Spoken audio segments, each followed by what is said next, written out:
సకల ఆశీర్వాదకు కారణాభూతుడైన మా ప్రియాపంలో తండ్రి, నీ ఘనమైన అద్భుతమైన నామానికి వందనాలు స్తుతిస్తూ తండ్రి. గడిచిన కాలమంతయు గడిచిన దినములన్నీ మమ్మల్ని కాచి కాపాడి మా యొక్క జీవితంలో మనకు శ్రేష్టమైన ఈ ప్రభు దినాన్ని మాకు అనుగ్రహించినందుకు నీకు కృతజ్ఞతలు చెల్లిస్తూ ఉన్నాం తండ్రి. నేడున్నటువంటి యొక్క ప్రభు దినాన ప్రపంచంలో ఉన్నటువంటి అనేక క్రీస్తు యొక్క సంఘములలో తండ్రి ఆత్మతోనూ సత్యముతోనూ నిన్ను ఆరాధన చేస్తూ ఉంటుండగా అటు వారిలో మేము చిన్న మందగా చిన్న గొర్రెలుగా నీ పాద సన్నిధానంలో చేరి ఇప్పటి వరకు తండ్రి ప్రార్థన ద్వారా పాటల ద్వారా నేను మహిమపరుచుకుని ఉన్నాము.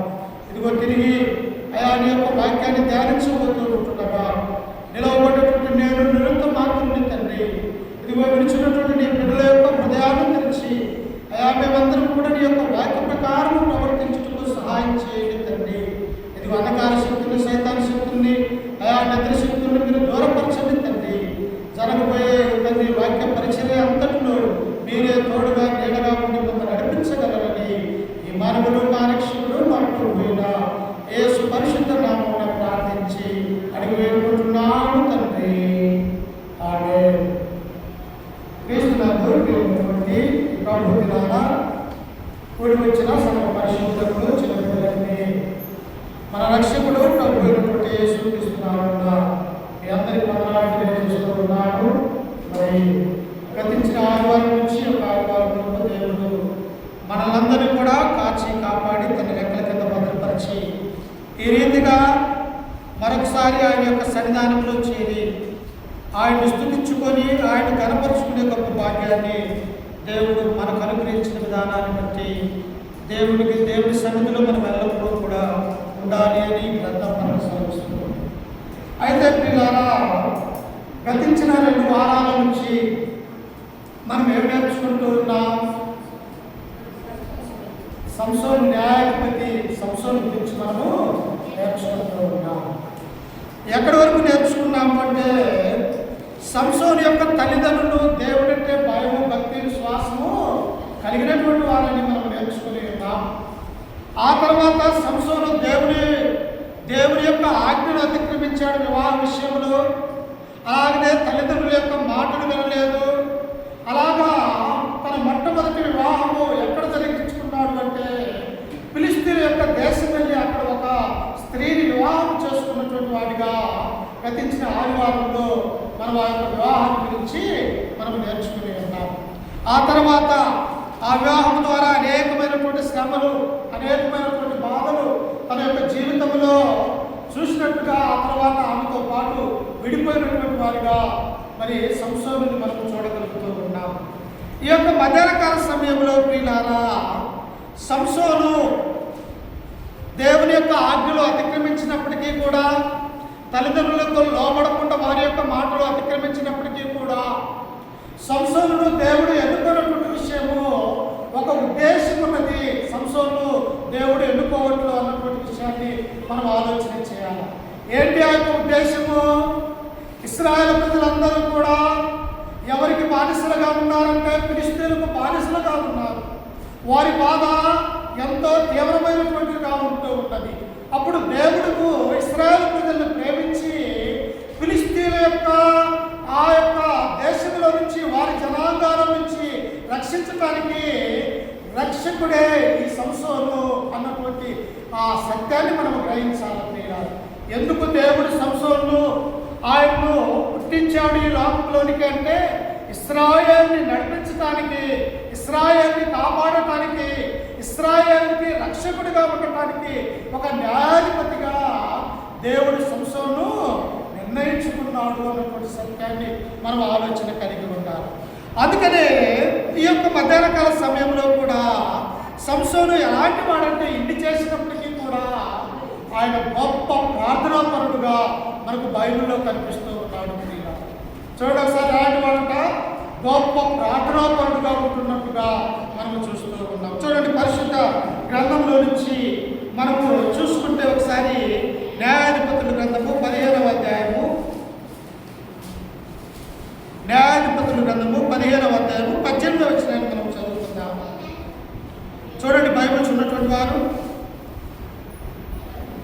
అప్పుడు అతడు మిక్కిలి తప్పికొనినందున యెహోవాకు మొరపెట్టి, నీవు నీ సేవకుని చేతి వలన ఈ గొప్ప రక్షణను దయచేసిన తరువాత నేనిప్పుడు దప్పి చేతను చచ్చి సున్నతి పొందని వారి చేతిలోకి పడవలనా అని వేడుకొనగా.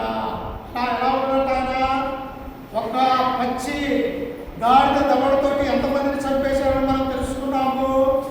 1000 మందిని గాడిద దవడతోటి చంపినటువంటి వాడిగా ఆ పైవచనంలో మనము చదువుకుంటాము. ఎలా సాధ్యం అది? సంసోనికి దేవుని యొక్క ఆత్మ ఆయనలోనికి రాబట్టి. సంసోను నీనా లాంటి జీవితం కలిగినటువంటి వాడే. సంసోను ఎలాంటి వాడు? ఒక మానవుడిగా ఉన్నటువంటి మనం ఇలాగే ఎలాగైతే ఉంటూ ఉన్నామో ఆయన యొక్క శరీరము కూడా, ఆయన యొక్క దేహము కూడా ఒక మామూలు వ్యక్తిగానే ఉంటున్నట్టుగా మనం చూడగలం. కాకపోతే ఆయన దేవుని యొక్క ఆత్మ ఆయనలోనికి వచ్చినప్పుడు 1000 మందిని ఆ యొక్క దవడతో చంపేశాడు. అప్పుడు ఆయన దేవునికి మొరపెడుతూ ఉన్నాడు. 18వ వచనంలో అప్పుడు ఏమొచ్చినదంట సంసోనుకు? ఇంతమందితోటి యుద్ధము చేసి అనేక మందిని కూడా ఆయన చంపివేసినందున ఆయనకు దాహం అనేది వచ్చినట్టుగా మనం చూస్తూ ఉన్నాం. అంటే నీళ్లు దప్పికెళ్తూ ఉన్నాయి. యుద్ధం చేసి చేసి తన యొక్క జీవితంలో ఆయన శరీరము బలహీనత అయిపోయి నీళ్లు దప్పికెళ్తూ ఉన్నప్పుడు ఆ చుట్టూ ప్రాంతం అంతా కూడా చూసినప్పుడు ఎక్కడా కూడా త్రాగటానికి నీళ్ళు అనేవి లేవు. చూసారా? అంటే ఇశ్రాయేలు ప్రజలు కూడా అరణ్యంలో ఉంటూ ఉన్నప్పుడు, ఐగుప్తు దేశంలోనే మేము ఉన్నప్పుడు మంచి కీరదోసకాయలు తిన్నాము, చేపలు తిన్నాము, మంచి పొయ్యిలకాడ కూర్చొని మా యొక్క భార్యను వండుతూ ఉంటే మేము ఎంతగానో ఆస్వాదించాము. ఈ అరణ్యంలో నీళ్లు లేక త్రాగటానికి, అలాగే తినడానికి ఆహారం లేక ఈ అరణ్యంలో మమ్మల్ని చంపటానికి తీసుకుని వచ్చావా అని వారు మోసే అహరోను మీద సరిగినప్పుడు దేవుడు ఏం చేశాడమ్మా? మోసే దేవునికి మొరపెట్టాడు. అయ్యా, ఇశ్రాయేలు ప్రజలైనటువంటి వీరు దాహానికి, ఆహారానికి వారెంతో ఏడుస్తూ కన్నీరు కారుస్తూ ఉన్నారయ్యా, వారి యొక్క దాహాన్ని నీవు తీర్చయ్యా అని పరలోకమందున్నటువంటి దేవునికి మోసే ప్రార్థించగా దేవుడు ఏం చేశాడు తెలుసా? మోసే, నీ ఎదుట బండ కనిపిస్తూ ఉన్నది కదా, ఆ బండతో మాట్లాడు, నీకు నీళ్ళు వస్తాయని ఆ బండతో మాట్లాడినప్పుడు దేవుడు బండలో నుంచి ఇశ్రాయేలు ప్రజలను నీళ్లు తాగడానికి దేవుడు అనుగ్రహించినట్టుగా మనము చూడగలం. అలాగనే ఈ యొక్క న్యాయాధిపతి అయినటువంటి సంసోను కూడా యుద్ధము చేసి 1000 మందిని చంపిన తర్వాత ఆయనకు దాహమైనప్పుడు దేవునికి మొరపెడుతూ ఉన్నాడు. చూసారా? ఆయన మానవుడని అక్కడ మనము గుర్తు చేసుకోవాలా. ఆయన మనలాంటి ఒక మానవుడిగా ఉన్నట్టుగా మనమందరము కూడా జ్ఞాపకం చేసుకోవాలా. ఆయనకి ఇంత శక్తి, బలము ఎలాగ వచ్చినదంటే దేవుని యొక్క శక్తి ద్వారా వారిని అందరినీ చంపివేసినట్టుగా మనం చూస్తాము. అప్పుడు ఏమని ప్రార్థన చేస్తూ ఉన్నాడు ఆయన? చూడండి, అక్కడ 18వ వచనంలో అప్పుడు మిక్కిలి తప్పికొనినందున యెహోవాకు మొరపెట్టి, నీవు నీ సేవకుని చేతి వలన ఈ గొప్ప రక్షణను దయచేసిన తరువాత నేనిప్పుడు దప్పి చేతను చచ్చి సున్నతి పొందని వారి చేతిలోకి పడవలనా అని వేడుకొనగా. నేను ఆ జీవితంలో పడుతున్నాను. కొన్నిసార్లు మనం బలంగా ఉంటాం, కొన్నిసార్లు బలహీనులైపోతూ ఉంటాం. అలాగనే కొన్నిసార్లు మనకు అన్నీ మన యొక్క జీవితంలో సక్రమంగా జరుగుతూ ఉన్నట్టుగా ఉంటాయి, కానీ కొన్నిసార్లు పడదోయబడ్డటువంటి వారిగా మనం ఉంటాం. అయితే ఏం చేయాలా? ఎంత మనిషి అయినప్పటికీ కూడా దేవుని యందు భయభక్తులు కలిగినటువంటి క్రైస్తవ జీవితాలు మొట్టమొదటిగా చేయవలసినటువంటి పని ఏమిటంటే మనము మొదటగా దేవునికి ప్రార్థన చేయాలి. అందుకని మత్తయి సువార్త 7వ అధ్యాయం 7వ వచనంలో ఏమన్నాడు? అడుగుడి మీకు ఇయ్యబడును, వెదుకుడి దొరుకుదును, తట్టుడి తలుపు తీసేదని అంటున్నాం. నిజంగా మనం అడగాలని ఇలారా, దేవా నాకు ఈ అవసరం ఉన్నది, ఈ అవసరాన్ని మీరు తీర్చేయండి అని మనము దేవుడికి మొరపెట్టేవారుగా ఉంటే మన మొరను దేవుడు ఆలకించేవాడిగా ఉన్నట్టుగా మనం చూస్తాం. అందుకని ఇక్కడ ఏం చేశాడంటే ఈ యొక్క ఆయన సంసోను, అయ్యా నాకు దాహమైతూ ఉన్నాయి, ఈ దాహముతో ఈ అన్యదేశమైనటువంటి ఫిలిష్తీయుల మధ్యలో ఈ దాహాన్ని కలిగి నేను చనిపోతున్నా అని దేవునికి మొరపెట్టగా దేవుడు తన ప్రార్థనకి ఉత్తరం ఇచ్చేవాడిగా ఉన్నాడు. చూడండి, ఆ కింద వచనంలో చదువుకుంటే దేవుడు ఏమన్నాడు చూడండి. 19వ వచనంలో దేవుడు లేహిలో నున్న ఒక గోతిని చీల్చెను, దాని నుండి నీళ్లు బయలుదేరను. అతడు త్రాగిన తరువాత ప్రాణము తెప్పరిల్లి బ్రతికెను. ఏం చేశాడట? ఎప్పుడైతే ఈ యొక్క సంసోను ఆ పరమందున్నటువంటి దేవుడికి మొదలుపెట్టాడో వెంటనే దేవుడు అక్కడ ఉన్నటువంటి ఒక లోయతో మాట్లాడినప్పుడు భూమిలో నుంచి దేవుడు నీళ్లను పైకి లేపినటువంటి వాడిగా అప్పుడు త్రాగి వాడి యొక్క ప్రాణము తెప్పరిల్లి తిరిగి తన యొక్క దేశానికి వెళ్ళిపోయినట్టుగా మనం చూస్తూ ఉన్నాము. అందుకనే ప్రియులారా, క్రైస్తవులుగా ఉన్నటువంటి మనం కూడా ఏం చేయాలని దేవుడు కోరుకుంటూ ఉన్నాడు అన్నటువంటి ఆ విషయాన్ని మనం చూస్తే చూడండి, ఫిలిప్పీలకు రాసినటువంటి పత్రిక 4వ అధ్యాయము 6వ వచనంలో మనం చదువుకుంటే అపోస్తలుడైనటువంటి పౌలు ఫిలిప్పీలో ఉన్నటువంటి సంఘానికి తెలియజేస్తూ ఉన్నాడు. చూడండి, ఫిలిప్పీలకు రాసినటువంటి పత్రిక 4వ అధ్యాయము 6వ వచనం. దేని గురించి చింతపడకుడి గాని ప్రతి విషయములోనూ ప్రార్థన విజ్ఞాపముల చేత కృతజ్ఞత పూర్వకముగా మీ విన్నపములు దేవునికి తెలియజేయండి. ఏం చేయాలట? కొన్నిసార్లు మనం ప్రార్థన చేయలేనటువంటి వారు కాదు. కొన్నిసార్లు దేవుడికి మొరపెడితే దేవుడు నాకు జవాబిస్తాడా అని మనం ఆలోచన కలిగే వారిగా మనం ఉంటాం. కానీ పౌలు ఏమంటూ ఉన్నాడు? మీరు దేనిని గురించి కానీ చింతపడకుడి. ఏమన్నాడు దేవుడు? మీ చింత యావత్తు నా మీద ఏమన్నాడు. అంతేకాదు, ప్రయాసపడి భారం మోసుకున్న సమస్తమైన వారలారా నా యొద్దకు రండి, నేను మీకు విశ్రాంతిని కలుగజేస్తాను. అంటే లోకంలో ఉన్నటువంటి మానవులు దేవుని యొద్దకు రావాలా? లోకంలో ఉన్నటువంటి క్రైస్తవులు ప్రతి నిత్యము కూడా దేవునికి ప్రార్థన చేసే వారిగా ఉండాలని దేవుడు కోరుకుంటున్నట్టుగా మనం చూస్తూ ఉంటాం. అందుకనే ఫిలిప్పీలో ఉన్నటువంటి సంఘానికి పౌలు తెలియజేస్తూ, మీరు దేనిని గురించి చింతపడకుడి కానీ ప్రతి విషయంలో ఏం చేయాలంటే ప్రార్థన విజ్ఞాపముల చేత దేవుణ్ణి మనం అడగాల. ప్రియుల ఏం చేయాలా? క్రైస్తవులు మొట్టమొదటిగా దేవునికి ప్రార్థన చేయాలి. శ్రమలలో, బాధలలో, సంతోషంలో సంసోను తన యొక్క జీవితంలో యుద్ధం చేసిన తర్వాత నీళ్లు దెబ్బకైనప్పుడు ఎవరికి మొరపెట్టాడు? దేవునికి మొరపెట్టాడు. దేవుడు ఏం చేశాడు? భూమిలో నుంచి నీళ్లు పైకి ఉబికి తీసుకొని వచ్చినట్టుగా మనం చూస్తూ ఉన్నాం. అందుకని ఇక్కడ పౌలు కూడా అంటూ ఉన్నాడు, అప్పుడు సమస్త జ్ఞానంకు మించిన దేవుని సమాధానము యేసు క్రీస్తు వలన మీ హృదయములకు మీ తలంపులకు కావలి ఉండును. దేవుని గురించి నువ్వు చింతపడవలసినటువంటి అవసరత లేదు. ఎందుకో తెలుసా? భూమిని, ఆకాశాన్ని, సర్వ సృష్టి మానవాళ్ళని నిర్మించినటువంటి తండ్రి అయినటువంటి దేవుడు మనకుండగా మన యొక్క పాపాలు తీసివేసినటువంటి ప్రభు అయినటువంటి యేసు క్రీస్తు వారు మనకు లోకరక్షకుడిగా ఉండగా మనం ఎందుకు దిగులు పడాలా? ఎందుకు వేదన చెందాలా? ఎందుకు అనవసరంగా మన యొక్క హృదయంలో అంతటి దుఃఖము పెట్టుకోవాల్సినటువంటి అవసరం లేదు. ఎందుకంటే మన దుఃఖాన్ని ఆనందంగా మార్చే దేవుడు మనకు ఉన్నాడు అన్నటువంటి విషయాన్ని మనం గుర్తు చేసుకోవాలి. అందుకని ఇక్కడ సంసోను కూడా ఒక గొప్ప ప్రార్థనాపరుడుగా ఉన్నట్టుగా మనం చూస్తూ ఉన్నాం.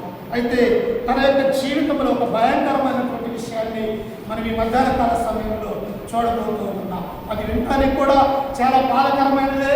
అయినప్పటికీ కూడా ఆయన యొక్క జీవితంలో తన చివరి సంఘటనను మనం ఈ మధ్యాహ్నకాల సమయంలో ఆలోచన చేయబోతూ ఉన్నాం. చూడండి, నాతో పాటు పరిశుద్ధ గ్రంథంలో నుంచి న్యాయాధిపతుల గ్రంథము 16వ అధ్యాయము మొదటి వచనాన్ని మనం చదువుకుందాం. న్యాయాధిపతుల గ్రంథము 16వ అధ్యాయం మొదటి వచనము. తరువాత సంసోను గాజాకు వెళ్ళి వేశ్యనొకతిని చూసి ఆమె యొద్దకు పోయెను. చూశారా ప్రియులారా? కొన్నిసార్లు క్రైస్తవులుగా ఉన్నటువంటి మనము, దేవుడిని నమ్ముకున్నటువంటి మనం కూడా ఏమైపోతాము? సాతానులో పడిపోవడానికి అవకాశం ఉన్నది ప్రియులారా. దావీదు మహారాజు లాంటి వాడే. దావీదు గురించి దేవుడు ఏమన్నాడమ్మా? దావీదు నా హృదయానుసారుడు, నా ఉద్దేశములన్నీ కూడా ఆయన నెరవేర్చేవాడు. అంటే యెహోవా హృదయము, దావీదు హృదయము ఒకే రీతిగా ఉన్నట్టుగా చూస్తూ ఉన్నాం. దేవుడి యొక్క ఆలోచన, దావీదు యొక్క మనస్సు ఒకే విధంగా ఆలోచన కలిగినట్టుగా మనం చూస్తూ ఉన్నాం. కానీ అలాంటి దావీదు మహారాజే ఒక స్త్రీ విషయంలో ఏమైపోయాడు? బత్షెబా విషయంలో లోకంలో ఒక వ్యభిచారిగా ముద్ర వేయబడ్డట్టుగా దావీదును మనం చూడగలం.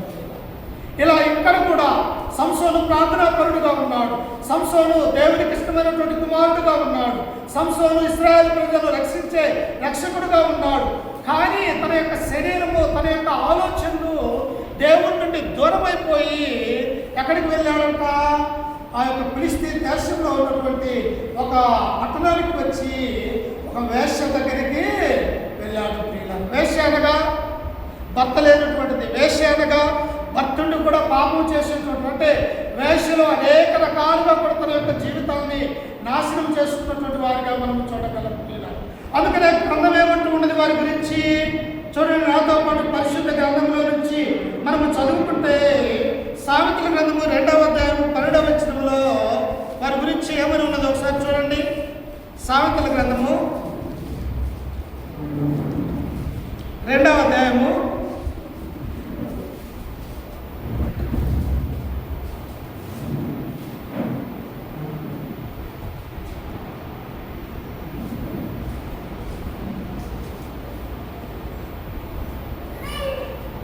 15వ వచనం చదువుకుందాం. 15. వారు నడుచుకుని త్రోవలు వంకరవి, వారు కుటిల వర్తనులు, మరియు అది జార స్త్రీ నుండి, మృదువుగా మాట్లాడు పరస్త్రీ నుండి నిన్ను రక్షించును. ఏం చేస్తున్నాడంట? జార స్త్రీ ఎలాంటిదంట? మృదువుగా మాట్లాడాడు. అంటే తన యొక్క జీవితంలో పాపము చేయటానికి, తన యొక్క జీవితంలో దేవుడంటే భయము, భక్తి, విశ్వాసము లేనటువంటి స్త్రీ పురుషుడు కానీ పాపానికి బానిసైపోతానన్నటువంటి సత్యాన్ని ఇక్కడ మనం చూస్తూ ఉన్నాం. అందుకనే యొక్క సంసోను ఎక్కడికి వెళ్ళాడు? సంసోను వేశ్యలతో సాంగత్యం చేయడానికి వెళ్ళాడు. వేశ్య దగ్గరికి వెళ్ళినటువంటి వాడిగా చూస్తూ ఉన్నాం. అమ్మా, ఎవరు వేశ్యల దగ్గరికి వెళ్తారు? దేవుణ్ణి ఎరగనటువంటి వారు, అన్యులు, దేవునిలోనికి రానటువంటి వారు, దేవుడి గురించి గొప్పతనము తెలియనటువంటి వారు, దేవుడంటే భయము, భక్తి లేనటువంటి జీవితాలు జీవించేవారు వేశ్య బ్రతుకులంతా వేశ్యమనే జీవిస్తారని గ్రంథం మనకు సెలవిస్తూ ఉంది. అందుకనే సామెతల గ్రంథంలో మనము చూస్తూ ఉన్నప్పుడు ఆయన ఏమంటూ ఉన్నాడో చూడండి. అదే సామెతల గ్రంథం 5వ అధ్యాయము 3వ వచనములో మనం చదువుకుంటే చూడండి ఒకసారి. 5వ అధ్యాయము, జార స్త్రీ పెదవుల నుండి తేనెకారును, దాని నోటి మాటలు నూనె కట్టలు నులుపైనవి. అక్కడికి పోట మీద తప్పు సంసోను, కానీ ఆమె యొక్క మాటలు ఎలా ఉన్నాయంట? నూనె కింద పడ్డదైతే, నూనె మీద నడిచినట్టయితే మనము నూనె మీద నడవగలగమ్మా? నడవలేము. ఎందుకు? నూనె అనేది జారిపోతూ ఉన్నది, వెంటనే పడిపోవటానికి అవకాశం ఉంటూ ఉన్నది. అలాగనే జార స్త్రీ యొక్క మాటలు కూడా నూనె వలె ఎలా ఉంటాయంట? ఎంతో మృదువుగా ఉంటాయన్నటువంటి విషయాన్ని ఇక్కడ మనం చూస్తూ ఉన్నాం. అలాంటి మృదువైనటువంటి మాటలు విని ఈయన ఏమైపోయాడు అంటే ఆ స్త్రీ దగ్గరికి వెళ్ళినట్టుగా మనం చూస్తూ ఉన్నాం. అందుకని ఇంకా పరిశుద్ధ గ్రంథంలో మనం చూసుకుంటే చూడండి, అదే జార స్త్రీ గురించి మనం ఆలోచన కలిగినప్పుడు చూడండి ఒకసారి. అదే సామెతల గ్రంథము 7వ అధ్యాయము 22వ వచనాన్ని చదువుకుందాం. సామెతల గ్రంథము 7వ అధ్యాయము 22వ వచనము 21 నుంచి చదువుకుందాం. అది తన అధికమైన లాలన మాటల చేత వారిని లోపరుచుకొనును, తాను పలికిన ఇచ్చికపు మాటల చేత వారిని నీడ్చుకొని పోయెను. ఏమైపోయిందంటే సంసోను బ్రతుకు వేశ్య దగ్గరికి వెళ్ళిపోయాడు, దేవుని యొక్క కుమారుడుగా ఉన్నటువంటి ఆయన. కానీ ఆమె మాటలు ఎలా ఉన్నాయంట? అధికమైనటువంటి మాటలు, నూనె కంటే పదునైనటువంటి మాటలుగా ఉన్నాయి. అంటే అలాంటి ఆమె దగ్గరికి యొక్క సంసోను వెళ్ళినప్పుడు ఆమె ఎలా ఉన్నది అని బైబిల్ మనకు తెలియజేస్తుందంటే చూడండి 22వ వచనంలో, వెంటనే పశువు వదకు పోవునట్లును, పరులు చిక్కిన వాడు సంఖ్యలలోకి పోవునట్లును, తనకు ప్రాణ హానికరమైనదని ఎరుగుక గురి యొద్దకు పక్షి త్వరపడినట్లును, వారి గుండెలు అప్పు చీల్చు వరకు వాడు దాని వెంటపోయాను. ఒక పక్షి ఏం చేస్తూ ఉంటుంది? అక్కడక్కడ పచ్చిక బయలు చోట తిరుగుతూ ఉంటుంది. ఎందుకో తెలుసా? దాని యొక్క ఆహారం తినడానికి. కానీ అక్కడ ఎవరున్నారు? ఉరి ఒడ్డుకొని ఉన్నాడు, అక్కడ వలవేసి ఉన్నాడు. అలాగైనా కూడా ఈ యొక్క పక్షులను పట్టాలన్నటువంటి ఆలోచన కలిగి అతడు చెట్టు చాటులో ఉరేండి ఆ పక్షులు ఎలాగైతే తన చేతికి చిక్కుతాయో అలాగనే సంసోను కూడా ఎలా చిక్కుపోయాడంటే ఉరి ఎక్కినటువంటి ఒక మనిషి చేతికి చిక్కినట్టు యొక్క జార స్త్రీ చేతికి సంసోను చిక్కబడ్డట్టుగా మనం చూస్తూ ఉన్నాం. ప్రియులారా, నీ నా జీవితంలో కూడా కొన్ని సమయంలో మనము పడేవారిగా ఉంటాం. మనము పడద్రాయబడినట్టుగా సాతాను మనల్ని ప్రేరేపించినట్లుగా మనము చూడగలుగుతూ ఉంటాం. కానీ దేవుని నమ్ముకున్నటువంటి మనము దేవుని యందు భయం, భక్తి, విశ్వాసం కలిగి మనం ఎలా ఉండాలో తెలుసా? ఆశ నిగ్రహం కలిగి మనము ఉండాలి. యోసేపు ఎలా ఉన్నాడు? అవనస్తుడిగా ఉన్నటువంటి యోసేపు పోతీఫరు యొక్క భార్య తనను వేధించినప్పటికీ కూడా, పోతీఫరు భార్య తనని రమ్మన్నప్పటికీ కూడా, అయ్యో నా దేవుడైనటువంటి యెహోవా నేను చేసే ఈ పాతకాన్ని చూస్తాడు, నా దేవుడి నుండి నేను తొలగిపోయేవాడిగా ఉంటానని చెప్పేసి ఆ పోతీఫరు యొక్క భార్య నుండి ఏమైపోయాడంటే యోసేపు తప్పించుకొని ఉరికాడు, పారిపోయాడు. ఎందుకో తెలుసా? దేవుని నమ్ముకున్నటువంటి బిడ్డల యొక్క నోటి మాటలు ఎలా ఉండాలా? దేవుని యొక్క మాటలు వలె, దేవుని యొక్క వాక్యం వలె ఉండాలి. అలాగే యోసేపు ఎలా ఉన్నాడు? ఆ యొక్క పోతీఫరు యొక్క భార్య నుండి ఆయన దూరంగా పారిపోయినటువంటి వారిగా మనం చూస్తూ ఉంటాం. అందుకనే ఈ యొక్క సంసోను కూడా తన యొక్క జీవితంలో ఏం చేస్తూ ఉన్నాడంటే చూడండి, అక్కడ తిరిగి న్యాయాధిపతుల గ్రంథం 16వ అధ్యాయాన్ని చూస్తూ ఉన్నాం. తరువాత సంసోను గాజాకు వెళ్ళి వేశ్యనొకతను చూసి ఆమె వద్దకు చేరను. సంసోను అక్కడికి వచ్చినని గాజా వారికి తెలిసినప్పుడు వారు మాటు పెట్టి రేపు తెల్లవారిన తర్వాత అతన్ని చంపుదను అనుకొని పట్టణపు ద్వారమునొద్ద ఆ రాత్రి అంతయు పొంచి ఉండిరి. చూశారా ప్రియులారా? ఒక వ్యక్తి వెళ్ళే చోట్లు ఉంటాయి, ఒక వ్యక్తి వెళ్ళబడినటువంటి చోట్లు ఉంటాయి. ప్రియులారా, క్రైస్తవులుగా మనకు కొన్ని ఆజ్ఞలు దేవుడు అనుగ్రహించాడు. మనం వెళ్ళవలటువంటి చోటు ఉంటుంది, వెళ్ళకూడనటువంటి చోట్లు ఉంటాయి.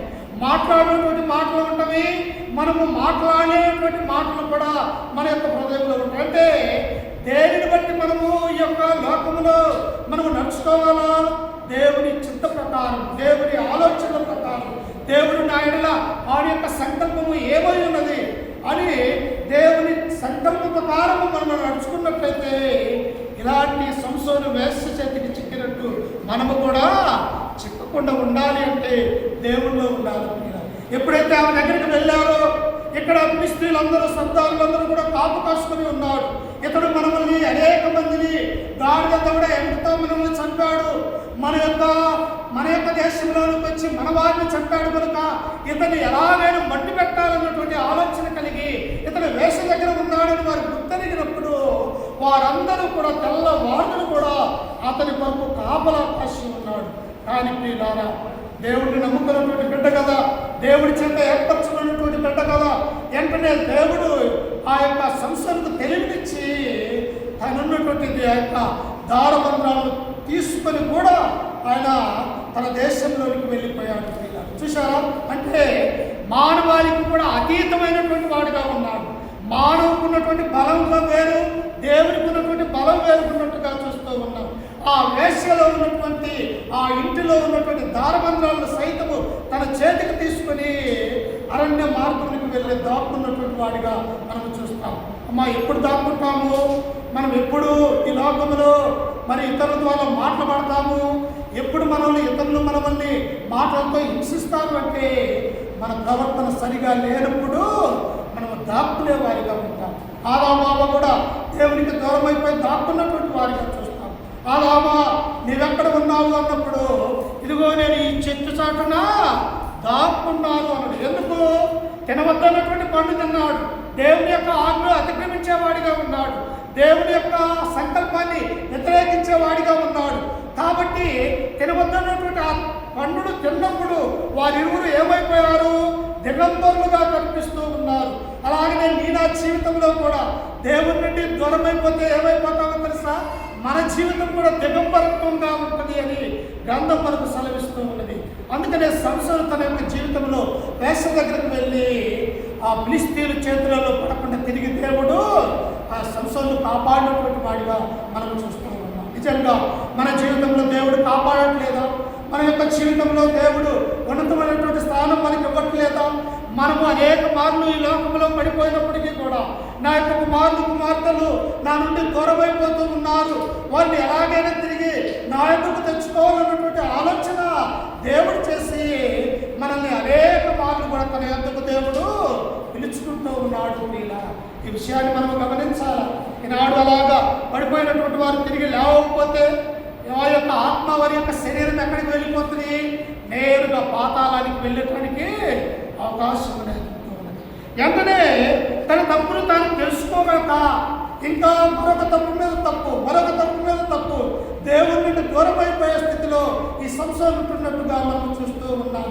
చూడండి నాతో పాటు పరిశుద్ధ గ్రంథంలో నుంచి అదే న్యాయాధిపతుల గ్రంథము 16వ అధ్యాయము 4వ వచనాన్ని చదువుకుందాం. 4 పిమ్మట అతడు షోరేకు లోయలో ఉన్న దెలీలా అను స్త్రీని మోహింపగా ఫిలిష్తీయుల సర్దారులు ఆమె వద్దకు వచ్చి ఆమెను చూసి, నీవు అతన్ని లాలన చేసి అతని గొప్ప బలము దేనిలోనున్నదో మేమెలాగూ అతన్ని గెలవచ్చునో తెలుసుకునుము. చూశారా ప్రియులారా? ఒక స్త్రీ ద్వారా న్యాయముగా తిరస్కరించబడ్డాడు. ఒక స్త్రీ విడాకులు ఇవ్వకుండానే వేరొకరిని పెళ్లి చేసుకొని తన యొక్క జీవితంలో ఒక గొప్ప దుఃఖాన్ని మిగిల్చినటువంటి స్త్రీని చూశాడు. ఆ తర్వాత ఇతడు తమ యొక్క హృదయంలో దేవునికి చోటు యొక్క మరొక వేష దగ్గరికి వెళ్ళినటువంటి వాడిగా ఈ యొక్క సంసారాన్ని మనం చూస్తూ ఉన్నాం. అట్టి శబ్దాల్లో శత్రుత్వంలో నుండి దేవుడు కాచి కాపాడినట్టుగా మనం చూడుతున్నాం. కానీ మరలా సంసారం తన యొక్క జీవితంలో మరొక పాపాన్ని చేస్తూ ఉన్నాడు. అమ్మా, ఎన్నిసార్లు దేవుడి నుండి మనం దూరం అయిపోతాం? రోజులో ఎన్నిసార్లు అబద్ధమాడి దేవుడి నుండి మనము దూరంగా వెళ్ళిపోవాలనుకుంటూ ఉన్నాం. ఎన్నిసార్లు దేవుడు మనల్ని కాపాడగలడు? ఎన్నిసార్లు నా బిడ్డలు తొలగిపోతూ ఉన్నారు, తిరిగి నా వద్దకు తీసుకొస్తే వారు మరలా తిరిగేవారిగా ఉన్నారు అని ఆయన్ను బాధ పెట్టేవారిగా మనమందరం కూడా ఉంటూ ఉన్నాం. ఇక్కడ మళ్ళా మనం చూసినప్పుడు సంసోను తన యొక్క జీవితంలో ఏం చేస్తూ ఉన్నాడట? దెలీలా అన్నటువంటి ఒక ఫిలిష్తీయురాలిని ఆమె దగ్గరికి వెళ్ళి ఆమెను మరలా వివాహం చేసుకుంటున్నటువంటి వాడిగా మనం చూస్తూ ఉన్నాం. వాస్తవంగా ఇంతమంది వివాహాన్ని ఏం చేయబట్టట చేసుకోకూడదు. ఆనాడు ఆదాముకి ఎంతమంది భార్యలు ఉన్నారు? ఒక్కతే భార్య ఉండదు. ఒక్కతే ఇద్దరమ్మా, ఒక్కతే భార్య ఉండదు. అలాగే సంఘానికి కూడా భర్త ఎవరుగా ఉన్నారు? ప్రభు అయినటువంటి యేసుక్రీస్తు వారు ఉన్నారు. సంఘంగా మనమందరము కూడా ఆయన యొక్క శరీరం అనే భార్యగా ఉంటున్నట్టుగా మనం చూస్తూ ఉన్నాం. అందుకని యెషయా గ్రంథంలో దేవుడు అంటాడు, నిన్ను సృష్టించిన సృష్టికర్త నీకు భర్త ఉన్నాడు. ఎలా ఉన్నాడంట? మనల్ని సృష్టించిన సృష్టికర్త మనకు దేవుడుగా ఉన్నాడు, అలాగనే యజమానుడుగా ఉన్నాడు, అలాగనే ప్రభువుగా ఉన్నాడు, అలాగనే మనల్ని అందరినీ కూడా నడిపించే నాయకుడుగా ఉన్నాడు, అలాగనే మనల్ని రక్షించే ఒక భర్తగా ఉంటున్నట్టుగా మనం చూస్తూ ఉన్నాం. ఎక్కడ కూడా ప్రియులారా, ఒక్కరి బదులు ముగ్గురిని సంసారం తన యొక్క జీవితంలోనికి ఆయన తీసుకుని వస్తూ ఉన్నాడు. ఇది పాపం ప్రియుల. దేవుడు ఏమన్నాడు? ఆజ్ఞ అతిక్రమే పాపము అన్నాడు. దేవుడి యొక్క ఆజ్ఞ అతిక్రమించి దేవుడి నుండి దూరం అయిపోతే మన యొక్క జీవితంలో కూడా మనం ఎంత ఉన్నతంగా ఉన్నప్పటికీ కూడా ఈ పాపము బ్రతుకులోనికి వచ్చినప్పుడు మనం ఎవరిని కూడా లెక్క చేయాలి. ఎందుకో తెలుసా? మనం ఎప్పుడైతే నీతిగా నిజాయితీగా దేవుని యందు యథార్థముగా నిజమైనటువంటి క్రైస్తవులుగా దేవుని యందు భయభక్తులుగా పరులుగా ఈ లోకంలో ఉంటే తప్ప మనకు గౌరవం అనేది లేదు అన్నటువంటి విషయాన్ని మనం చూస్తూ ఉన్నాం. ఈ యొక్క సంసారం కూడా ఏం చేస్తూ ఉంటే ఈ ఫిలిష్తీ దేశంలోనికి వెళ్ళి దెలీలా అన్నటువంటి స్త్రీని మరలా తన యొక్క జీవితంలోనికి ఆహ్వానించుకున్నటువంటి వారిగా మనం చూస్తాం. అమ్మ, ఫిలిష్తీయులు అంటే ఎవరు? సున్నతి లేనటువంటి వారు, దేవుని ఎరగినటువంటి వారు. ఈయన ఎవరు? సున్నతి కలిగినటువంటి వాడు, దేవుని ధర్మశాస్త్రం తెలిసినటువంటి వాడు. అలాగనే ఆ ధర్మశాస్త్రంలో ఉన్నటువంటి వాటన్నిటిని కూడా తన యొక్క జీవితంలో అనుసరించేవాడిగా ఉంటూ ఉన్నాడు. అంతేకాదు ప్రియులారా, ఆయన ఎలాంటి వాడో తెలుసా? ఇశ్రాయేలు ప్రజలందరినీ కూడా మంచి మార్గంలో నడిపించగల ఒక నాయకుడిగా ఉన్నటువంటి ఈయనే నాయకుడే త్రోవ తప్పినటువంటి వాడిగా మనం చూస్తూ ఉన్నాం. ప్రభు ఏమన్నాడమ్మా? నేనే మార్గమును, నేనే సత్యమును అయి ఉన్నాను, నేనే జీవమునై ఉన్నాను, నా ద్వారా తప్ప తండ్రి యొద్దకు ఏ మానవుడు చేరలేడు అన్నాడు. జీవముగా ఉన్నటువంటి ఆయన, మనకు మార్గంగా ఉన్నటువంటి ఆయన, మనందరినీ కూడా సత్యంలో నడిపించే ఆయన వదిలివేస్తే మన యొక్క జీవితం ఏమైపోతుంది? పూర్తిగా పాపంలోనికి ఎట్టివేయబడతాం. ఇక్కడ సంసోను కూడా తన యొక్క జీవితంలో ఏం చేస్తూ ఉన్నాడట? పూర్తిగా మరొక స్త్రీని వివాహం చేసుకొని ఆయన ఏమైపోతూ ఉన్నాడో చూడండి. పూర్తిగా చూడండి, కింద వచనంలో చదువుకుంటే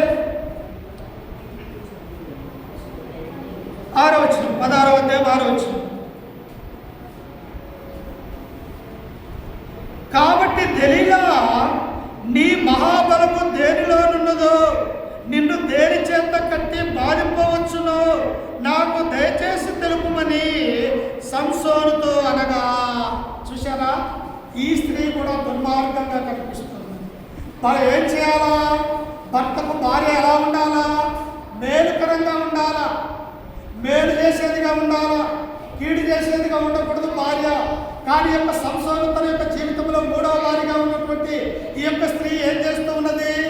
వారి యొక్క సర్దారులైనటువంటి ఫిలిష్తీయులు, అమ్మా నీ భర్త యొక్క బలము దేనిలో ఉన్నదో, నీ భర్త ఒక్కడే ఇన్ని వేల మందిని ఎలాగో నశింప చేయగలుగుతూ ఉన్నాడు, ఆ బలాన్ని నీవు మాకు చెప్పినట్లయితే ఈ 1100 వెండి నాణాలు నీ చేతికి ఇస్తాము అని చెప్పేసి ఆ యొక్క దెలీలాతో ఒక బేరం అనేది ఆడుకుంటున్నాడు.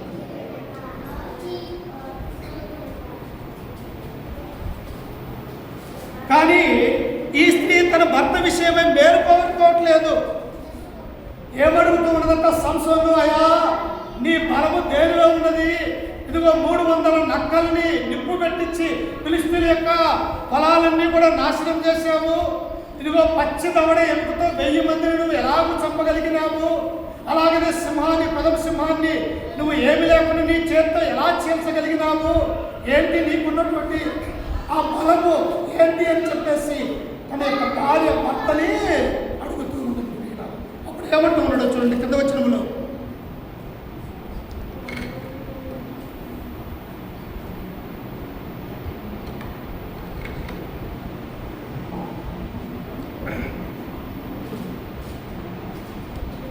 ఏడవ వచనం చదువుకుందాం. సంసోను, 7 నిరవంజి చువ్వలతో నన్ను బంధించిన ఎడల నేను బలహీనుడై సామాన్య మనుషులలో ఒకడి వలె అవునని ఆమెతో చెప్పాడు. ప్రియులారా, అమ్మా నా బలాన్ని నన్ను బంధించాలంటే 7 నిరవంచి 7 మంచి బలమైనటువంటి చువ్వలు తయారు చేసి ఆ చువ్వలలో నన్ను కట్టిపడేస్తే నా యొక్క బలమంతా కూడా వెళ్ళిపోతుంది, నేను మామూలు మనిషి అయిపోతాను అని తన భార్యకి చెప్పింది. ప్రియులారా, వెంటనే ఏమేం చేసిందో తెలుసా? ఎందుకేమా కుయుక్తి పరురాలుగా ఉన్నది, తన వారి బాగోగులు చూస్తూ ఉన్నది. తన దేశంలో ఉన్నటువంటి ఫిలిష్తీయులు చంపాడు కదా, ఇతన్ని ఎలాగైనా కూడా నా దేశంలో ఉన్నటువంటి నా జనులు ఇతన్ని చంపాలన్నటువంటి ఆలోచన కలిగిన ఈ దెలీలా మాటికి ఆయన యొక్క బలాన్ని అడుగుతూ ఉన్నది. ప్రియులారా, నిజంగా సరైనటువంటి భార్య అయితే అలా అడుగుతుందా? అదే క్రైస్తవురాల్ని చేసుకున్నట్లయితే తన యొక్క జీవితంలో అదే 12 గోత్రంలో నుంచి ఏ గోత్రంలోనైనా కూడా ఒక స్త్రీని వివాహం చేసుకున్నట్లయితే ఆమె విధంగా చేసేదా? చేయదు. ప్రియులారా, ఆమె ఎలా ఉంటుందో తెలుసా? ఒకసారి చూడండి, సామెతల గ్రంథము 31వ అధ్యాయము. ఒక మంచి స్త్రీ తన భర్త విషయంలో ఎలా నడుచుకుంటుందో ఒకసారి చూడండి. సామెతల గ్రంథము 31వ అధ్యాయము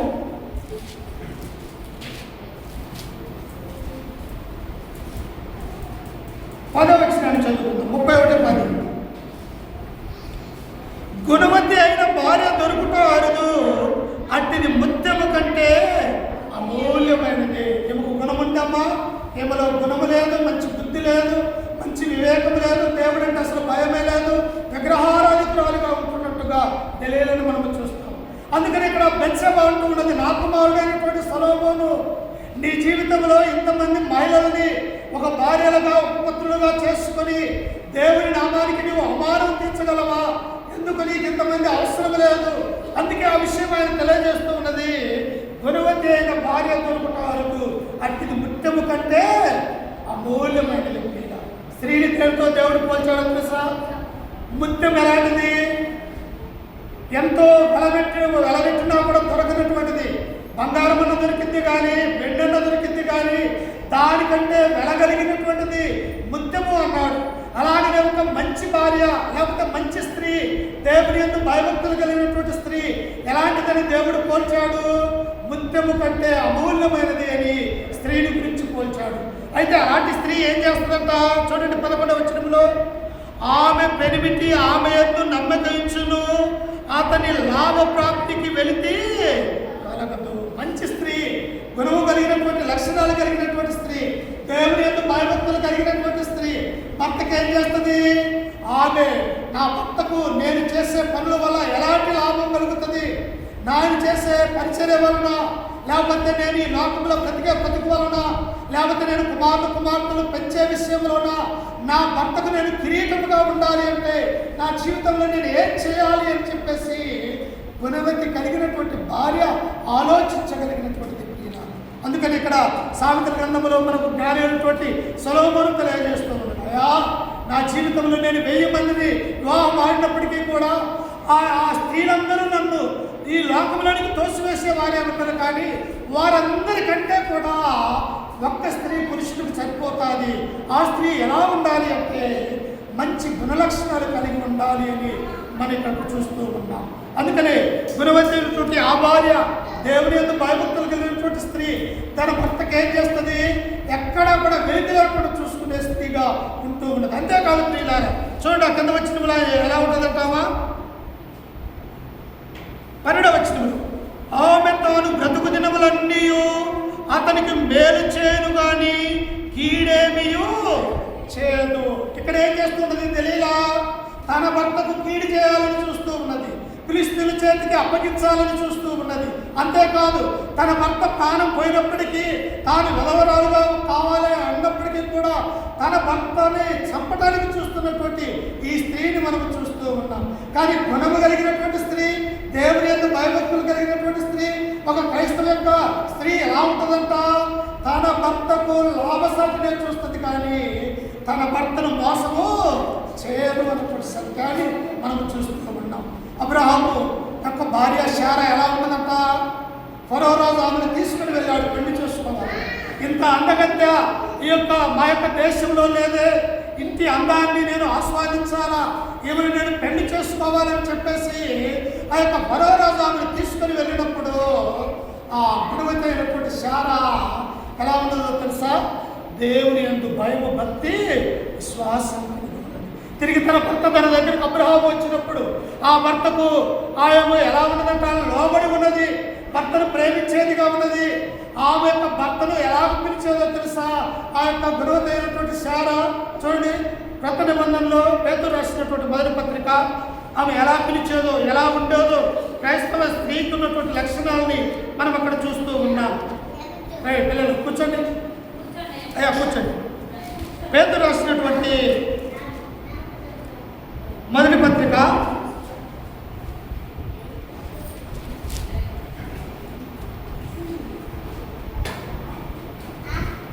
3వ అధ్యాయము 5వ వచనం చదువుకుందాం. 3:5.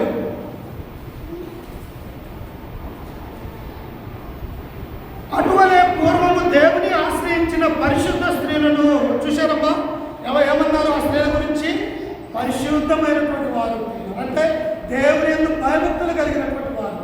ఈ గ్రంథంలో స్త్రీల గురించి ఎంత గొప్పగా దేవుడు తన యొక్క గ్రంథంలో రాయించాడు. అందుకని ఇక్కడ ఏమంటున్నాడు? అటువలే పూర్వము దేవుని ఆశ్రయించిన పరిశుద్ధ స్త్రీలను తమ స్వపురుషులకు లోబడి ఉండుట చేత తమ్మును తాము అలంకరించు కొన్ని. అమ్మా, స్త్రీకి ఎప్పుడు అలంకరణ వస్తుంది? మంచి బంగారము, వెండి, లేకపోతే వడ్డానాలు కావాల్సినటువంటి అన్ని పెట్టుకున్నప్పుడు అలంకరణ వస్తుందా? కాదు ప్రియులారా. స్త్రీకి ఎప్పుడు అలంకరణ వస్తుందంటే దేవుని యందు భయభక్తులు కలిగి ఉండి తన యొక్క భర్తలకు లోబడి తమ యొక్క కుమార్తెలకు కుమారులకి మంచి విధానంలో పెంచినప్పుడు, ఇదిగో అలాని ఆమె కుమార్తె, అలాని ఆ తల్లి యొక్క కుమారుడు, ఈ రీతిగా ఆమె పెంచినది తమ యొక్క కుమార్తెలు. అంతేకాదు తన యొక్క భర్తకు లోబడ్డది. ప్రతి ఆదివారం దేవుని యొక్క మందిరానికి వెళ్ళి విశ్వాసం కలిగినటువంటి స్త్రీగా తన జీవిత కాలం అంతా కూడా ఉన్నదని ఆమె కొనియాడబడుతున్నట్టుగా మనం చూస్తూ ఉన్నాం. శారా కూడా ప్రియులారా అలాంటి జీవితాన్ని జీవించింది. అందుకని ఇక్కడ ఏమన్నారు కొత్త నిబంధనలు ఆమె గురించి? ఏమున్నది చూడండి అక్కడ. ఆ ప్రకారము శారా, 6వ వచనములు, ఆ ప్రకారము శారా అబ్రహాము యజమానుడని పిలుచుచు అతనికి లోబడి ఉండెను. ఎలా ఉన్నదంటమ్మా? తన భర్తను ఏమని పిలుస్తుందో తెలుసా? నా యజమానుడు అని. నా యజమానుడు, నా యొక్క భర్త, నాకు దేవుడిచ్చినటువంటి వాడు. అలాగనే నేను దేవుడిచ్చినటువంటి కుమార్తెగా ఆయన బాగోగులు నేను చూసుకునేవారిగా ఉన్నాను. కానీ ఈనాడు స్త్రీలు ఎలా ఉన్నారో తెలుసా? దుర్మార్గమైనటువంటి వారిగా ఉన్నారు. భర్త మాట వినక, పెద్దల యొక్క గౌరవించక, ఇష్టానుసారమైనటువంటి జీవితాలు జీవిస్తూ, భర్త వస్తున్నా కానీ లేకపోతే పెద్దలు వస్తున్నా కానీ వారు భయం లేనటువంటి జీవితాలు జీవిస్తూ ఉన్నారు. కానీ అలాంటి జీవితాలు ఏమైపోతాయి? తెలియని జీవితం అని అయిపోతుంది. ఒక వేష జీవితం ఎలాగైతే మధ్యలోనే నరకంలోనికి వెళ్ళిపోతూ ఉన్నదో అలాంటి జీవితం కలిగి ఉంటాయి. కాబట్టి మంచి స్త్రీల యొక్క లక్షణాలు, మంచి భార్య యొక్క లక్షణాలు ఎలా ఉంటాయి? శారావలే ఉంటాయని గ్రంథం మనకు సెలవిస్తుంది. కానీ ఈ తెలియలో ఎలాంటిది? తన యొక్క భర్త ప్రాణాన్ని తీయటానికి పొంచి ఉన్నటువంటి స్త్రీగా ఈ తెలియలను మనం చూస్తూ ఉన్నాం. చూడండి ఇంకా ఏం చేస్తూ ఉన్నదామా? న్యాయాధిపతుల గ్రంథము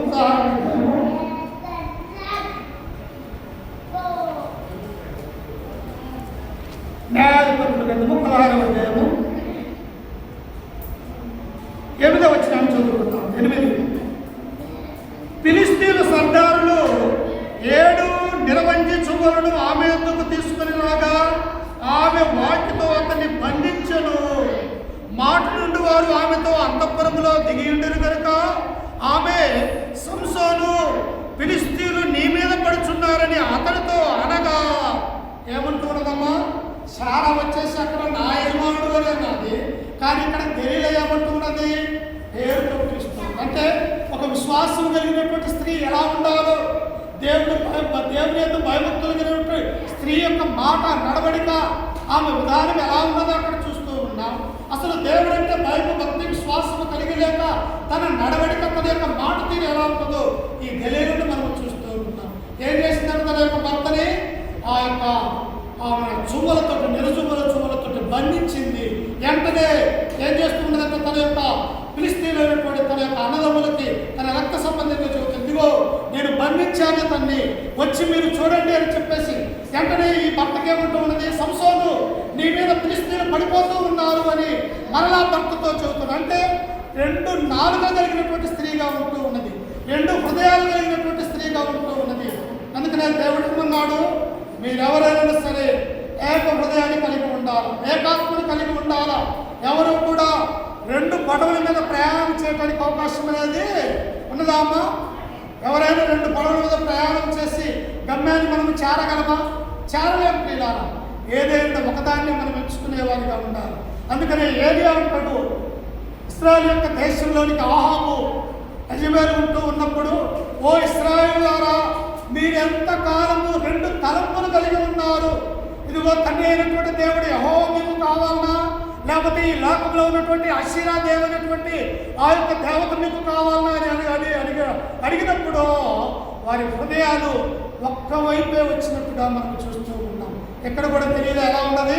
2 హృదయాలు కలిగి ఉన్నది, 2 మాటలు కలిగి ఉన్నట్టుగా మనం చూస్తూ ఉన్నాం. వీళ్ళారా క్రైస్తవ జీవితంలో మనం అలాంటి ఆలోచన కలిగి ఉన్నది. ఉంటే దేవుళ్ళన్నా ఉండాలా, లేకపోతే లోకంలోనన్నా ఉండాలా. అందుకని ఆయన అంటాడు, ఏమంటాడు తెలుసా? ప్రకటన గ్రంథంలో మనం చదువుకుంటే, నీవు నిలువెచ్చని జీవితం జీవించినట్టయితే నేను నీ మీద ఉమ్మి వేస్తాను. ఏమన్నాడు? ఉమ్మి వేస్తానన్నాడు. నీ జీవితం చల్లగానైనా ఉండు, లేకపోతే వెచ్చగానైనా ఉండు, కానీ నిలువెచ్చని జీవితం నువ్వు జీవించినట్టయితే నేను నీ మీద ఉమ్మి వేయడానికి సిద్ధంగా ఉన్నానని యేసుక్రీస్తు వారు తెలియపరుస్తూ ఉన్నాడు. ఇక్కడ దలీలా ఎలా ఉన్నది? నిలువెచ్చని జీవితాన్ని కలిగి ఉన్నది. ఇక్కడ భర్తను చూసినట్టే ఉన్నది, ప్రేమతో మాట్లాడినట్టే ఉన్నది. కానీ తన యొక్క బలాన్ని తెలుసుకొని తన భర్తను ఇతరులకు అప్పగించడానికి చూస్తున్నట్టుగా మనం చూస్తూ ఉన్నాం. వీళ్ళారా మన యొక్క భార్యల విషయంలో కానీ భర్తల విషయంలో కానీ ఇలాంటి ఆలోచన కలిగి మనము ఉండకూడదని గ్రంథం మనకు సలహిస్తున్నాం. ఎలా ఉండాలంట? చూడండి ఇంకా ఏం చేస్తున్నదో చూడండి. అమ్మ వెంటనే ఆ మాట చెప్పినప్పుడు చూడండి, అతడు అగ్ని తగిలిన నూరు రీతిగా ఆ తడవలను తెంపిన కనుక అతని బలము తెలియబడలేదు. ఆ నిరజువల ఆజ్ఞాయమ్మ ఎందుకు ఆపలేదు? దేవుని యొక్క ఆత్మాతంలోనికి వచ్చినది. ఫిలిష్తీయులు చేసే ప్రతి పన్నాగాన్ని కూడా తండ్రి దేవుడికి తెలుసు కాబట్టి తన కుమారుణ్ణి రక్షించడానికి ఆ నిరజువలు కానీ ఆ తాళ్ళు కానీ ఏవి కూడా సంసోనును బంధించలేదు. ఎందుకంటే తెలుసా, నేను ఆ జీవితంలో కూడా ఇతరులు నేను బంధించాలని, ఇతరులు నేను పడదోయాలని, ఇతరులు నేను మందిరానికి రాకుండా చేయాలని, ఇతరులు నీవు సాతానులోనికి పడిపోవాలని వాళ్ళు పొంచి ఉంటారు. కాబట్టి మనం ఏం చేయాలా? జాగ్రత్త కలిగి ఈ లోకంలో జీవించాలి. సంసోను జాగ్రత్త కలిగి లేకే 3 స్త్రీలను వివాహం చేసుకుంటూ ఉన్నారు. 3 స్త్రీలు కూడా తన యొక్క జీవితంలో సంతోషం లేకుండా చేసినట్టుగా మనం చూస్తాం. అందుకనే స్త్రీ గురించి ఏమన్నాడంటే, జార స్త్రీ ఆమె యొక్క నూనె రాసినట్టుగా ఉంటాయి ఆమె మాటలు అన్నటువంటి విషయాన్ని మనం చూస్తూ ఉన్నాం. అందుకనే తర్వాత ఇంకా మరొక పన్నాగము ఆ దినేలపై పన్నట్టుగా చూస్తూ ఉన్నాం. చూడండి ఒకసారి, అదే న్యాయాధిపతుల గ్రంథము 16వ అధ్యాయము 10వ వచనం చదువుకుందాం. అప్పుడు దెలీలా, ఇదిగో నీవు నన్ను ఎగతాళి చేసి నాతో అబద్ధమాడితివి, నిన్ను దేని చేత బంధింపవచ్చునో దయచేసి నాకు తెలుపుమని సంసోనుతో చెప్పగా, ఏమిటి ఇదే పని, వేరే పని లేదుగా.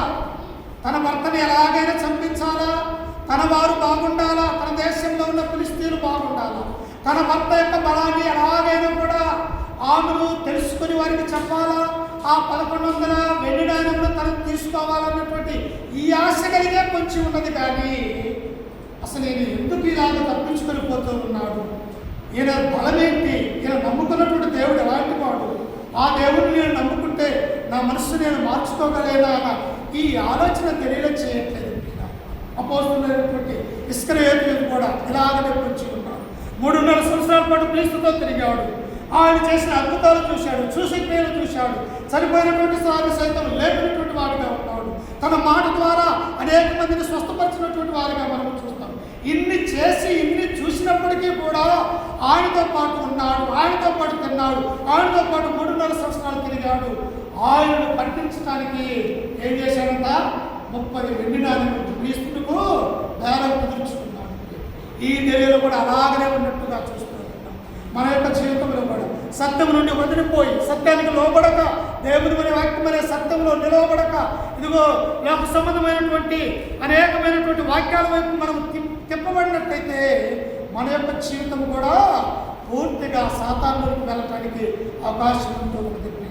అందుకనే ఏమన్నాడు తిమోతికి రాసినటువంటి పత్రికలో ఆయన చూస్తూ ఉన్నప్పుడు, ఒకసారి చూడండి, ఫిలిప్పీలకు రాసినటువంటి పత్రికలో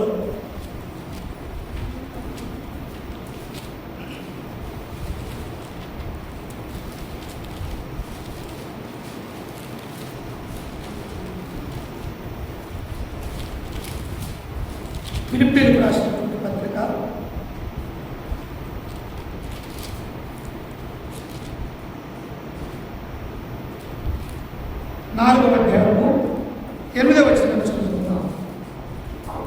మెట్టుకు సహోదరులారా, యోగ్యత అయినను మెప్పైనను ఉండిన యెడల, నీ జీవితంలో యోగ్యత కావాలన్నా, నీ జీవితంలో దేవుడి చేత మెప్పు పొందాలన్నా, నీ బ్రతికి ఎలా ఉండాలని దేవుడు కోరుకుంటున్నాడో తెలుసా? ఇదిగో చూడండి, కింద వచనములు, ఏవి సత్యమైనవో, నీ జీవితం బాగుపడాలంటే, నీ జీవితము ఆశీర్వదించబడాలంటే, నీవు సరైనటువంటి మార్గము నీవు ఎంచుకోవాలి అంటే దేవుడు ఏమంటూ ఉన్నాడో తెలుసా? ఏవి సత్యమైనవో. ఏంటి సత్యము? ఈనాడు ఎక్కడ చూసినా కూడా అబద్ధ బోధ, ఎక్కడ చూసినా అబద్ధముగా ప్రవర్తించటము, ఎక్కడ చూసినా నోటి మాటలలో సత్యమనే మాట పలకలేనటువంటి వారిగా ఉంటూ ఉన్నారు. కానీ ఇక్కడ సత్యం అంటే ఎవరు? యోహాను సువార్త 17వ వచనంలో ఉంటుంది, సత్యమందు వారిని ప్రతిష్ఠించుము, నీ వాక్యమే సత్యము. ఏంటి సత్యము? నీవు సత్యవంతుడువా? నేను సత్యవంతుడా? కాదు. ఏమి సత్యము? దేవుడి యొక్క గ్రంథం సత్యమైనది. దేవుడు సత్యవంతుడు. దేవుడు ఆయన అబద్ధమైనటువంటి ఆడినటువంటి వాడిగా ఉంటూ ఉన్నాడు. అందుకని ఇక్కడ ఏమంటున్నాడు? ఏవి సత్యమైనవో, ఏవి మాన్యమైనవో, ఏవి న్యాయమైనవో, ఏవి పవిత్రమైనవో, ఏవి రమ్యమైనవో, ఏవి ఖ్యాతి గలవో వాటి మీద ధ్యానము ఉంచుకోవాలి. అప్పుడు నువ్వు బాగుపడతావు. ఏంటి సత్యం? నేను సత్యవంతులతో ఉన్నానా, అబద్ధమాడేవారితో ఉన్నానా, మానవీయులతో ఉన్నా, నిజాయితీ పరులతో ఉన్నానా, లేకపోతే ఎల్లప్పుడూ కూడా మరి లోక సంబంధమైనటువంటి మాటలు మాట్లాడేవారితో ఉన్నానా, నా యొక్క స్నేహం ఎవరితో ఉన్నది, నేను ఎలా జీవించగలుగుతూ ఉన్నా, నేను దేవుడు ఇష్టమైనటువంటి రీతిగా బ్రతకగలుగుతున్నానా, లేకపోతే దేవుడికి అయిష్టంగా బ్రతకగలుగుతున్నానని మనము ప్రతిరోజు కూడా ప్రశ్న వేసుకోవాలి. ఎందుకో తెలుసా, పాపం అనే లోకంలో ఉన్నాం. సాతాను ఎవరిని మృక్కుదుమా అని ఎల్లప్పుడూ కూడా వాడు సింహం వలె గర్జించుచున్నవాడుగా ఉంటూ ఉన్నాడు.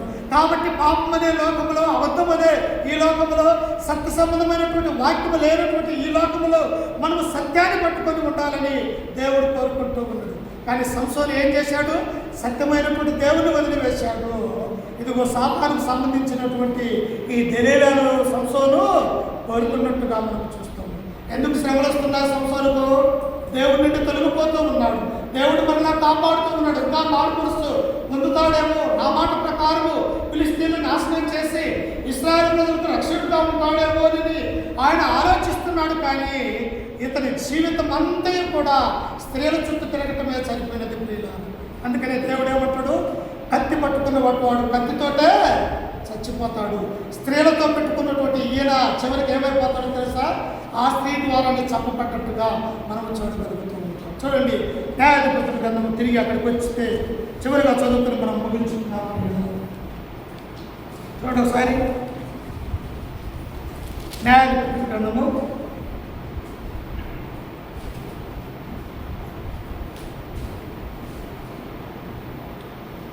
16 వచ్చిన చదువుకున్నాం. అప్పుడు ఆమె, నా యందు నీకు ఇష్టము లేనప్పుడు నేను నిన్ను ప్రేమించుచున్నామని నీవెందుకు చెప్పుచున్నావు? చివరిగా గట్టి నిర్ణయం చేసింది. 2 సార్లు తప్పించాడు. 2 సార్లు ఆమెకు తప్పు మాట చెప్పాడు.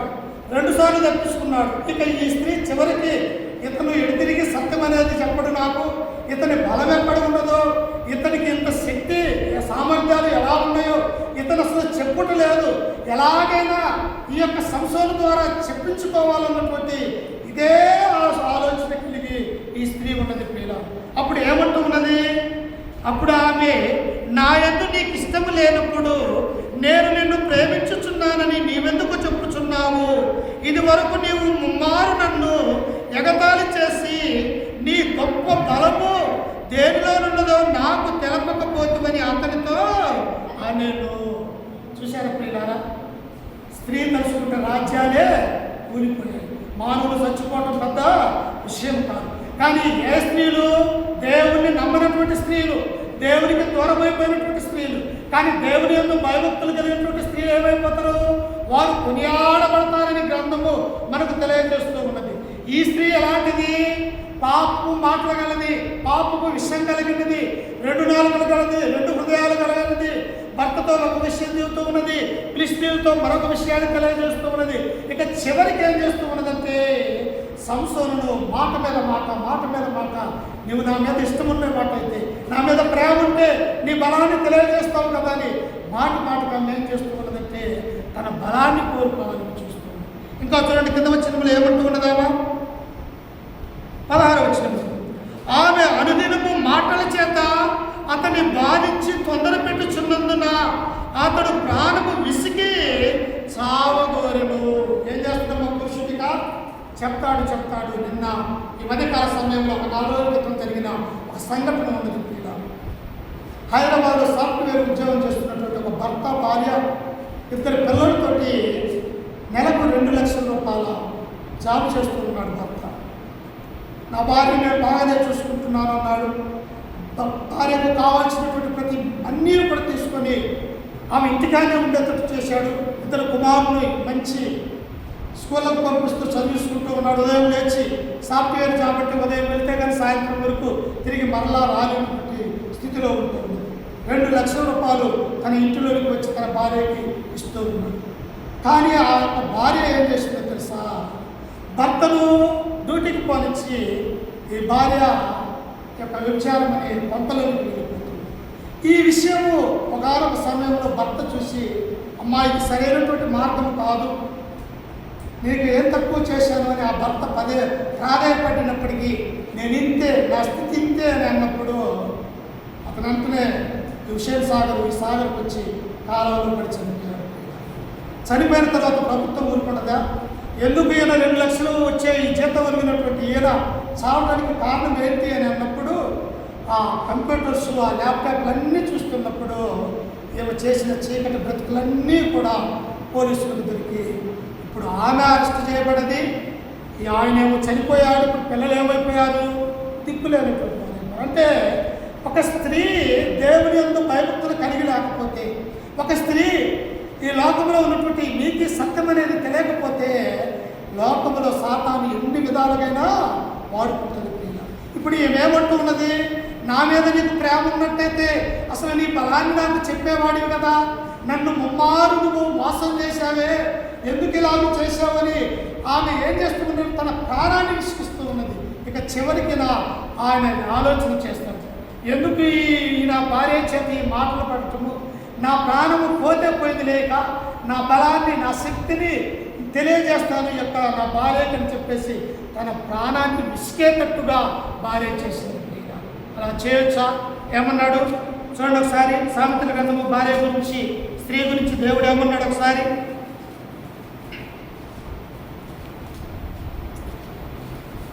సామెతల గ్రంథం 31వ అధ్యాయం 27వ వచనం చదువుకుందాం. చూడండి ఒకసారి. ఆమె తన ఇంటి వారి నడతలు బాగుగా కనిపెట్టును. ఎవరు? దేవుని యందు భయభక్తులు కలిగినటువంటి స్త్రీ. పని చేయకుండా ఆమె భోజనము చేయదు. ఆమె కుమారులు లేచి ఆమెను ధన్యురాలందురు. చూశారా ప్రియులారా? దేవుని యందు భయభక్తులు కలిగినటువంటి స్త్రీ తన భర్త నమ్మకం ఉంచుతాడు. తనకు పుట్టిన కుమారులు కుమార్తెలు కూడా నా తల్లి మంచిది, నా తల్లి విశ్వాస సంబంధురాలు, నా తల్లి దేవుని యందు భయభక్తులు కలిగినది, నా తండ్రి దేవుని యొక్క సన్నిధానంలో ఉంటాడు అని మనకు పుట్టిన కుమారులు కుమార్తెలు ఎప్పుడు చెప్పగలరు? మనము దేవుడిలో ఉన్నప్పుడు, దేవుని యొక్క వాక్యంలో బ్రతుకుతున్నప్పుడు, మన బ్రతుకు ఇతరులు చూసి మన గురించి గొప్పగా చెబుతూ ఉన్నప్పుడు మనం అలాగూ ఉంటాము. ఇంకా ఏమంటూ ఉన్నాడు దేవుడు అక్కడ చూడండి కింద వచనంలో, చాలా మంది కుమార్తెలు ప్రతివత ధర్మము ననుసరించి ఉన్నారు కానీ వారందరినీ నీవు మించిన దానము అని ఆమె పెనిమిటి ఆమెను పొగుడును. ఏం చేస్తున్నంత? నీ నడక, నీ యొక్క మాట, నీ యొక్క ప్రవర్తన సరిగా ఉంటే నీ భర్తని ఏమంటాడో తెలుసా? ఊర్లో ఉన్న అందరి స్త్రీల కంటే కూడా నీవు మంచిదానివి, గుణవంతురాలివి అని ఒక భర్త భార్యను పొగుడుతాడు. ఎప్పుడు అంటే దేవుని యందు భయభక్తి కలిగి ఉన్నప్పుడు. ఇంకా దేవుడు కూడా నిన్ను ఎప్పుడు పొగుడుతాడట? చూడండి కింద వచనములో, అందము మోసకరము, సౌందర్యము వ్యర్థము, యెహోవా యందు భయభక్తులు కలిగిన స్త్రీ కొనియాడబడును. ఎలా కొనియాడబడుతుందంట? ఈ అందము కొన్నాళ్ళకి పోతుంది. కొంత వయసు వచ్చిన తర్వాత, ముసలి ప్రాయం వచ్చిన తర్వాత మన ముఖము చూడలేనటువంటి వారిగా ఉంటూ ఉన్నాం. మనకు అనారోగ్యం కలిగి శరీరం అంతా కూడా ఉడికిపోయి ఈ లోకంలో ఈ మనకున్నటువంటి బలమంతా క్షీణించిపోయినప్పుడు ఏమైపోతాము? పూర్తిగా మన అందమంతా పడిపోతుంది. అందుకనే దేవుడు అంటూ ఉన్నాడు, అందము మోసకరము, సౌందర్యము వ్యర్థము.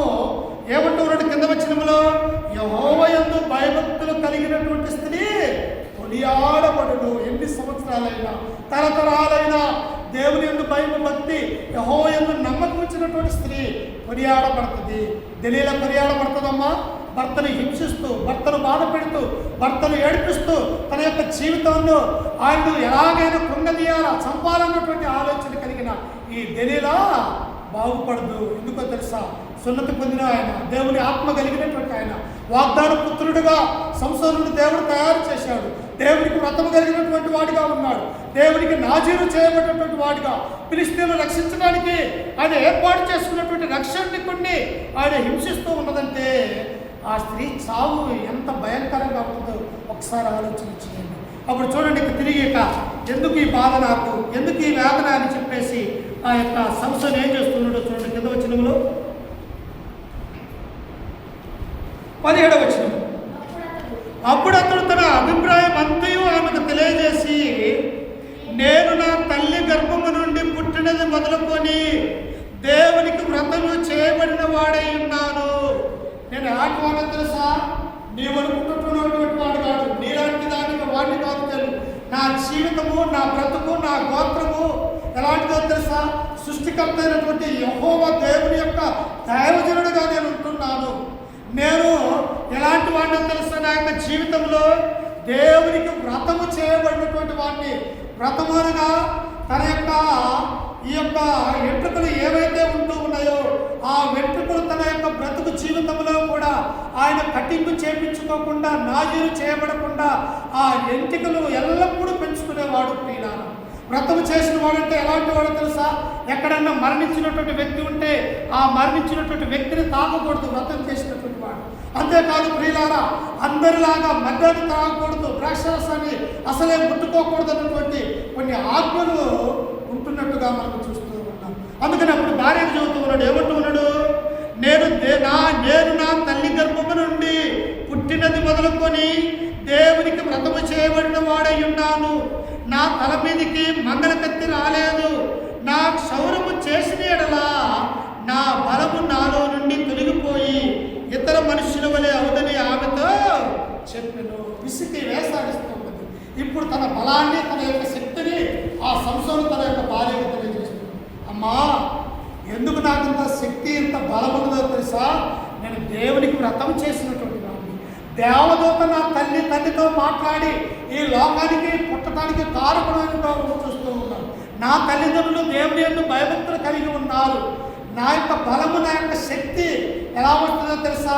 మిమ్మల్ని నాశనం చేయటానికే దేవుడు నన్ను ఉపయోగించుకుంటున్నాడని ఎప్పుడైతే ఆ స్త్రీకి చెప్పినదో, నా బలమంతా కూడా నా జుట్టులోనే ఉన్నదని ఆ స్త్రీకి చెప్పింది.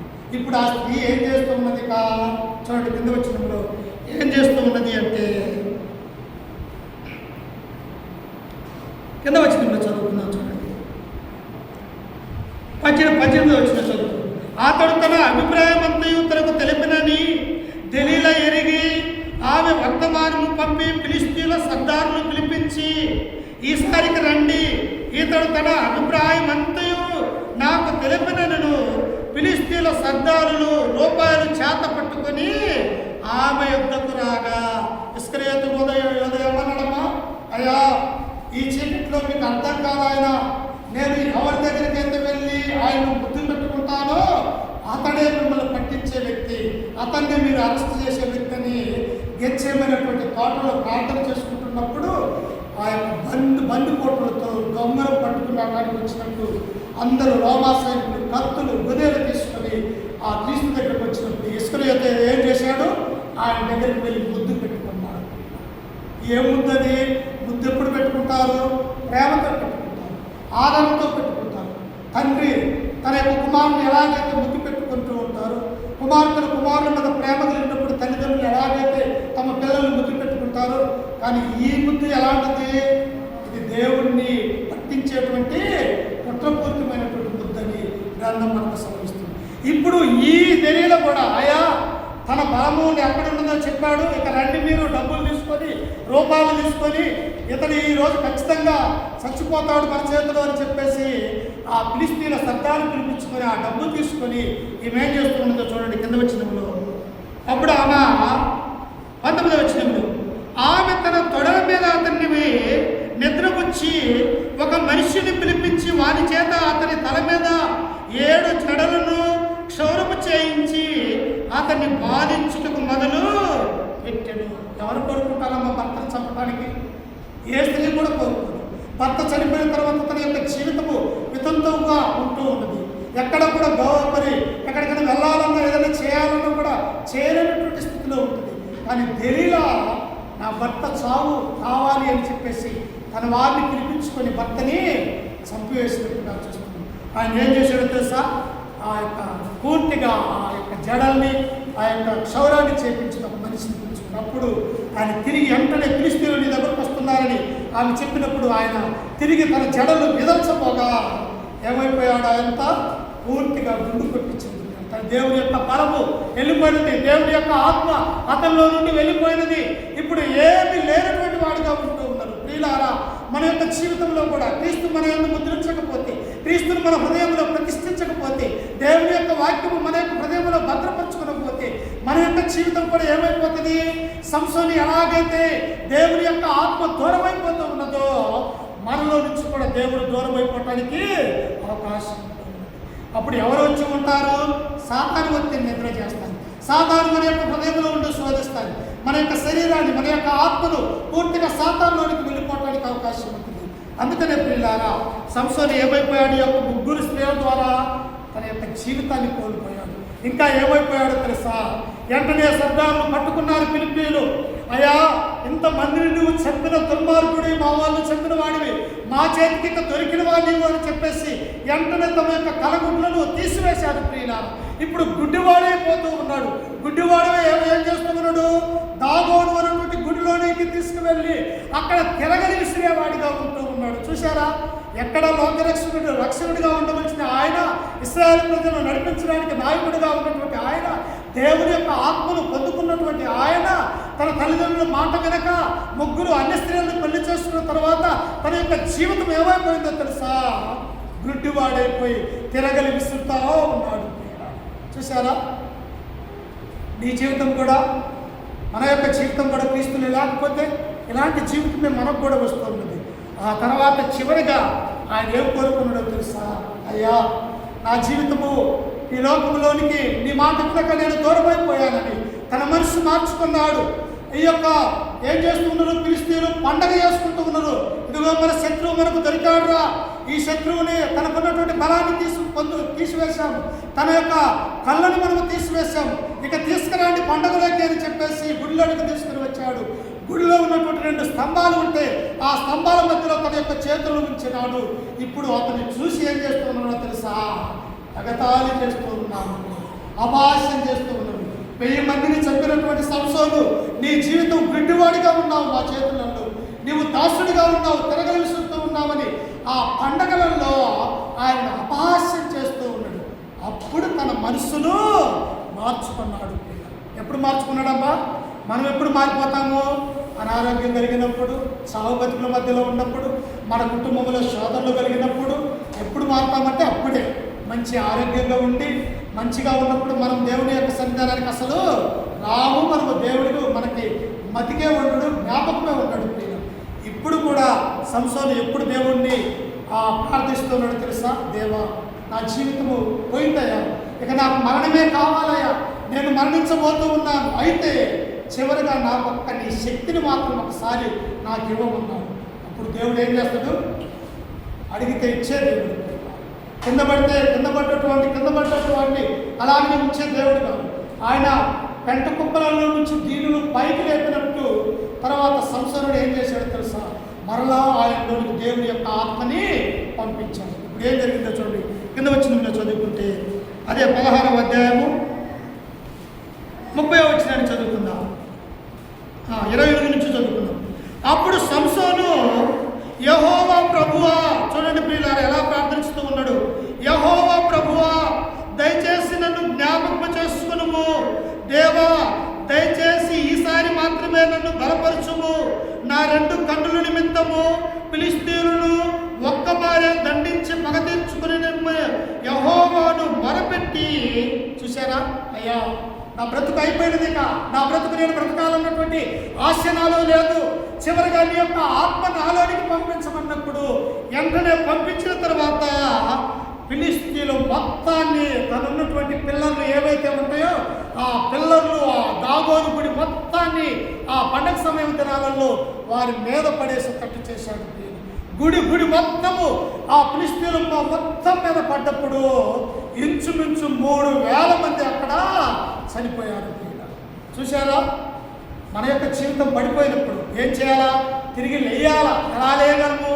దేవుని మందిరానికి వచ్చినప్పుడు, దేవునికి మొరపెట్టినప్పుడు, దేవుని చిత్తానుసారంగా బ్రతికినప్పుడు. అప్పుడు ఈ సంసోను గురించి దేవుడు ఎక్కడ రాయించాడో తెలుసా?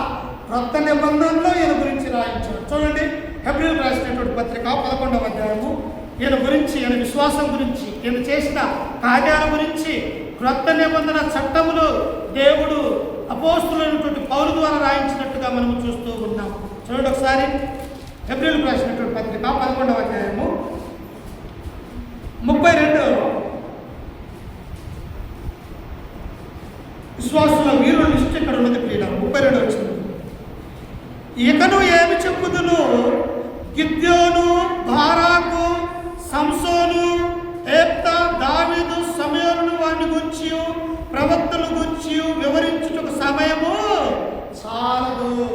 క్రొత్త నిబంధనలో ఉన్న క్రైస్తవులు వాళ్ళు ఎలాగో బ్రతికారో ఆ బ్రతుకు మీరు బ్రతకండి. సంసోను పాపం చేశాడు, తిరిగి దేవుని యొద్దకు వచ్చాడు.